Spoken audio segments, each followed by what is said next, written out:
السلام عليكم ورحمة الله وبركاته دمان أصحاب سو dhawaada muuqaalkan waxaan ku qaadanaynaa sida uu soo degi lahayn isagana diiwaan gelinaynaa abtaran oo ah abno sahlaya in lacagaheena mobile money ga u bedelan lacag digital sida USDT da iyo USDC da sidoo kale lacag USDT ama USDC hadii ay haysanaan oo ugu soo bedelan lahayn mobile money ama lacagaha localka ee wadanka laga isticmaalo sida EPC ga saadka sahalka jaabka iyo wixii la midka ah marka abkaas uu soo degno waxaan tagaynaa Play Store ka marka saan Play Store ka soo galno marka waxaan taabanaynaa meeshan Search button ka kadibna qaybtan sare ee Search box ka waxaan ku qoraynaa taran qoraalkan uu sareeyaa dooranayna marka turn up ay ku qoran tahay kadibna waxa leenahay install markuu install sano kale noo dhameeyo waxa leenahay enable kadibna open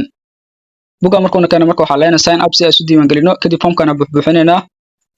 meeshan koowaad first name ay ku qoran tahay waxa gelinayna magaceena meeshan middle name ay ku qoran tahay waxa gelinayna magaca aabaha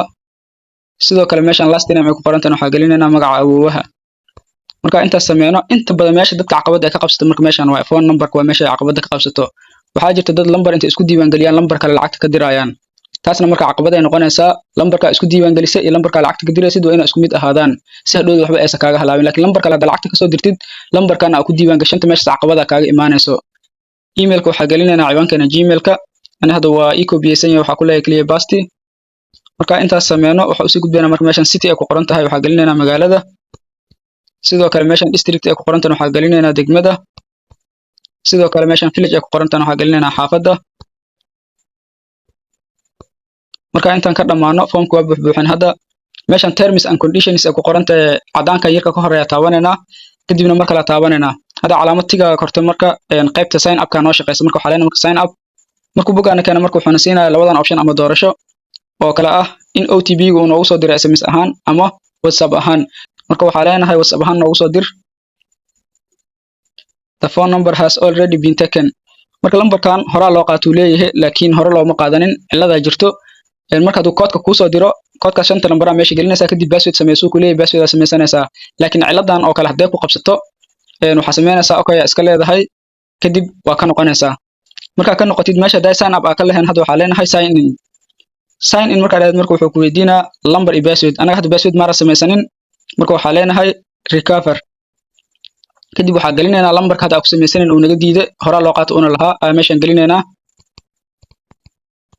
marka saan lambarka u galna marka waxa leenahay send receipt code kadib waxa leenahay marka WhatsApp kuna ugu dir insa aragna hada waa kana WhatsApp kuna ugu soo diray dhaxda uga bixina marka kadibna WhatsApp ka galeena message kana soo dhaca fiirinayna hada waa 4461 4461 kadib meeshan password gashanaysa marka password qaybta koowaad soo gelisay qaybta ku hooseysa aydan isla passwordkii oo kale ku celinaysa dib waxa leedahay save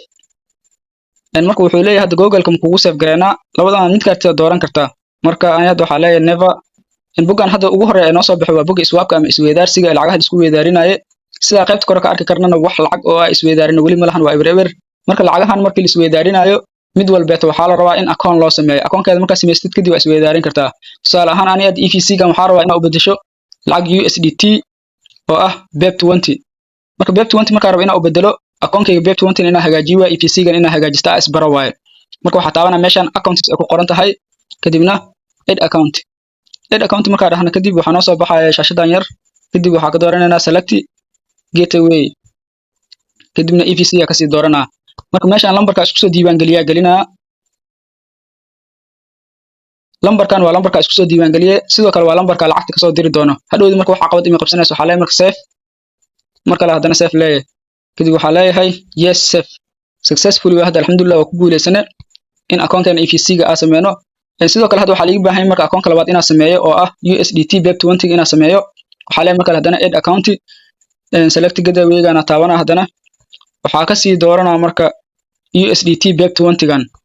marka taabto hada wuxuu weydiinaa marka ina meeshan address soo galiyo address-ka marka waxa ka heli karaa exchange-ga isticmaalo dadka exchange-yada kala duwan ee isticmaalaan Binance iyo Coinex midka isticmaashidbo asaga gali kadib meeshan assets ay ku qoran tahay galaysa hadii oo ay isticmaalaysid Coinex kadib meeshan deposit ay ku qoran tahay taabani waka lacagta USDT da kor way iga muuqataa meeshan network ay ku qoran tahay hoosteeda taabana kadibna waxa ka sii dooranaa marka BEP20 baka marka address-ka liiga baahan yahay address-kana koobiyeysanaa meeshan box ka taabana address-ka waa koobiyeyste marka ku soo noqdo meeshan adresska ay ku qoran tahay taabana kadibna waa riixa oo ku baasti gareynaa marka hadda adresskayga waa geliye meeshan nameka ay ku qoran tahayna magaca ayaa iska gelin karaa marka intaas sameey kadib waxaa leeyahay save haddana yes save aa leenahay alxamdulilah kan waa ku guuleysane marka hadda EVC-ga iyo USDT-gi labada account waa samaysane lacag EVC hadda kasoo wareejin USDT waa wareejin karnaa sidoo kale USDT hadda ka wareejinayna EVC waa wareejin karnaa mar walbeetana lacag walbeeto oo lambarkan aan ka dirin 80 ka ay u dambayso adreskan ay ku shubmaysaa sidoo kale lacag walbo adreskan aan kasoo wareejinayna waxa ku shubmaysaa lambarkan 80 ka ay u dambayso wassalaamu calaykum waraxmatullaahi wabarakaatuh